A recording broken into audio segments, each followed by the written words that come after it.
अक़लियती तबक़ात का जो बजट है उस पे हमने ये बात कही है।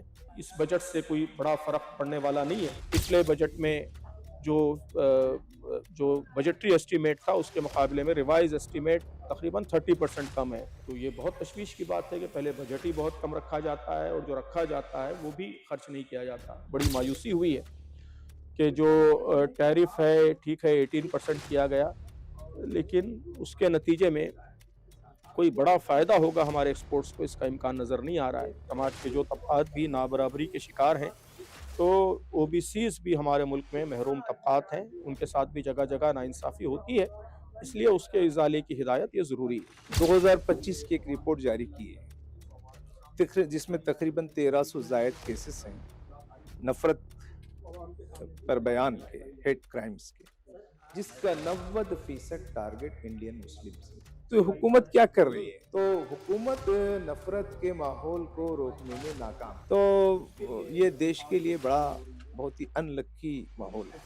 दिल्ली में मौजूद मुसलमानों की एक बड़ी संस्था जमात-ए इस्लामी हिंद ने आज अपने हेडक्वार्टर पर देश में चल रहे कई महत्वपूर्ण मुद्दों को लेकर एक प्रेस कॉन्फ्रेंस की, जिसमें केंद्रीय बजट 2026-27 और भारत अमेरिकी व्यापार समझौता जैसे मुद्दों के साथ सांप्रदायिक और जाति आधारित अपराध जैसे विषय शामिल रहे। सुनवाते हैं आपको समाचार प्लस OTT से बात करते हुए संस्था के राष्ट्रीय अध्यक्ष सैयद सादतुल्लाह हुसैनी और संस्था के वाइस प्रेसिडेंट मलिक मोहतसिम ने क्या कहा। अभी जिस तरीके से बजट पेश हुआ है, अक़लियती तबक़ात के लिए जो रखा गया है, उसको किस तरह देखते हैं और क्या इसमें फ़ायदा है? अक़लियती तबक़ात का जो बजट है उस पे हमने ये बात कही है कि कुछ मामूली उसमें इज़ाफ़ा किया गया है पिछले बजट के मुकाबले में। तो अच्छी बात है, खुशी की बात है कि कुछ न कुछ इज़ाफ़ा उन्होंने किया है, लेकिन पहली बात तो ये है कि बहुत मामूली इज़ाफ़ा है। इन्फ्लेशन के साथ आप एडजस्ट करेंगे तो ऑलमोस्ट नेग्लिजिबल है। और दूसरी बात ये है कि जो ज़रूरतें हैं अक़लियतों की उसके मुकाबले में बहुत कम है। अक़लियतों का डेवलपमेंटल गैप बहुत ज़्यादा है। तो इस बजट से कोई बड़ा फ़र्क पड़ने वाला नहीं है। और तीसरी ज़्यादा बड़ी और तशवीश की बात ये है कि जो बजट रखा जाता है वो भी खर्च नहीं होता। पिछले बजट में जो बजटरी एस्टीमेट था उसके मुकाबले में रिवाइज़ एस्टीमेट तकरीबन 30% कम है, 1/3 कम है। यानी 1/3 से ज़्यादा हिस्सा खर्च ही नहीं हुआ है। बहुत कम हेड्स में ऐसा होता है।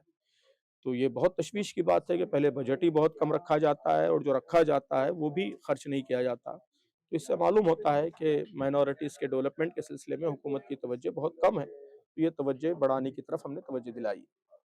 अमेरिका के साथ जो डील हुई है यूएसडी को, इसको किस तरह देख रहे हैं? क्योंकि जो अपोज़िट पार्टी है वो इसका विरोध कर रही है। हमारी उम्मीदों से बहुत कम है और हम ये समझते थे कि भारत इंडिया के इंटरेस्ट में, यहाँ के लोगों के इंटरेस्ट में कोई अच्छा डील करने में कामयाब होगा। ख़ास तौर पर यूरोप के साथ जो डील हुआ है उसके बाद हमारे पास एक तरह की बार्गेनिंग पावर भी हासिल थी, बार्गेनिंग एडवांटेज हासिल था।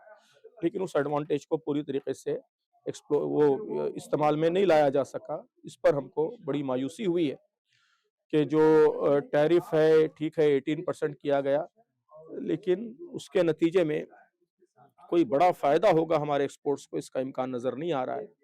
ऑलरेडी जो हमारे कॉम्पिटिटर्स हैं उनके तकरीबन बराबर ही ये टैरिफ है, तो हमारे मुल्क को कोई बड़ा एडवांटेज होगा इसका इम्कान नज़र नहीं आ रहा है। इस पूरे मसले से पहले तकरीबन 5%, 3%, 0% टैरिफ भी था, तो अब 18% टैरिफ भी अच्छा खासा बड़ा फ़िगर है।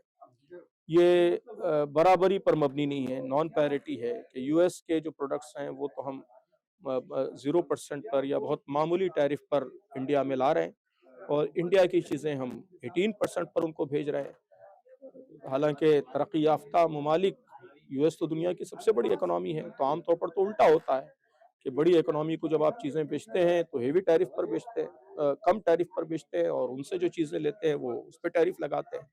लेकिन बिल्कुल रिवर्स यहाँ पर हो रहा है। तो उसके नतीजे में हम समझते हैं कि भारत को नुकसान होगा, हमारी मईशत को नुकसान होगा। यूजीसी के जो नए नियम आए हैं उसमें एससी एसटी तो पहले से शामिल है, लेकिन ओबीसी को भी इस बार शामिल किया गया है। इसका जो है विरोध भी किया जा रहा है और कुछ लोग इसका समर्थन भी कर रहे हैं। हम समझते हैं कि शामिल होना चाहिए। समाज के जो तबक़ात भी नाबराबरी के शिकार हैं, जिनके साथ नाइंसाफ़ी होती है, अगर उनके साथ नाइंसाफ़ी के इज़ाले की हिदायत दी जा रही है, ज़ाहिर है किसी की इसका मतलब ये नहीं है कि किसी तबके के साथ नाइंसाफ़ी करने के लिए कहा जा रहा है।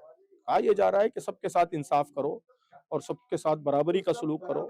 समाज के जो तबकात पीछे रह गए हैं उन पर ख़ास तवज्जो दो। ये बात कही जा रही है, इसमें मैं समझता हूँ कि मुखालफत की कोई वजह नहीं है। तो ओबीसीज़ भी हमारे मुल्क में महरूम तबकात हैं, उनके साथ भी जगह-जगह नाइंसाफ़ी होती है, इसलिए उसके इज़ाले की हिदायत ये ज़रूरी है। जमात इस्लामी हिंद हिमायत करती है।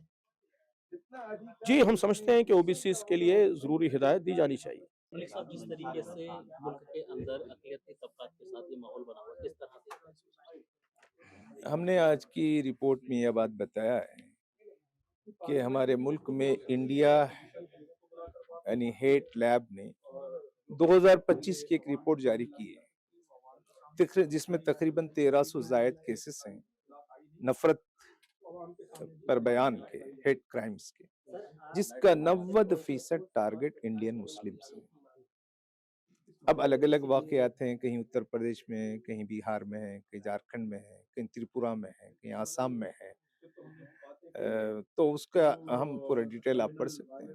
ऐसा ही मामला क्रिश्चियंस के साथ है और ऐसा ही मामला देश में दलितों के साथ है। दलितों की औरतें, दलितों के जवान, वो भी उन पर जुल्म हो रहा है। तो देश में जो मुसलमान हैं या क्रिश्चियन हैं, दलित हैं, इनको मजहब की वजह से, जात की वजह से जुल्म और सितम का निशाना बनाया जा रहा है। तो हुकूमत क्या कर रही है? तो हुकूमत नफरत के माहौल को रोकने में नाकाम है। हुकूमत का काम था कि वो इस नफरत के माहौल को रोकती।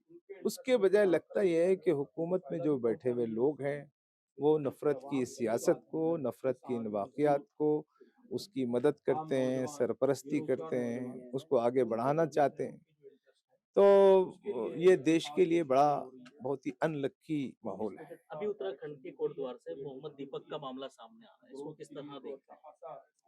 हम तो ये समझते हैं कि देश भर में आम जो इंसान है, वो अभी उनका ज़मीर ज़िंदा है और ये जो फ़िरक़ा परस्त लोग हैं, जो कम्युनल है, जो रेसिस्ट है या जो जुल्म करना चाहते हैं, उनकी तादाद कम है, लेकिन ये लोग ताकतवर हैं।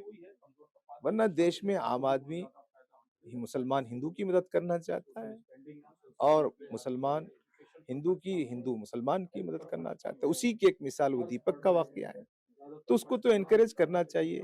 वो तो हमारे देश के अंदर ये नफरत के इस माहौल में एक उम्मीद की शुआ है। तो उसको तो हम बड़ी खुशी से देखते हैं और देश ऐसा ही है। लेकिन ये जो शरपसंद लोग हैं, ये जो जालिम लोग हैं, उन्होंने देश को गलत रुख पर डाल दिया है। इससे निजात पाना चाहिए।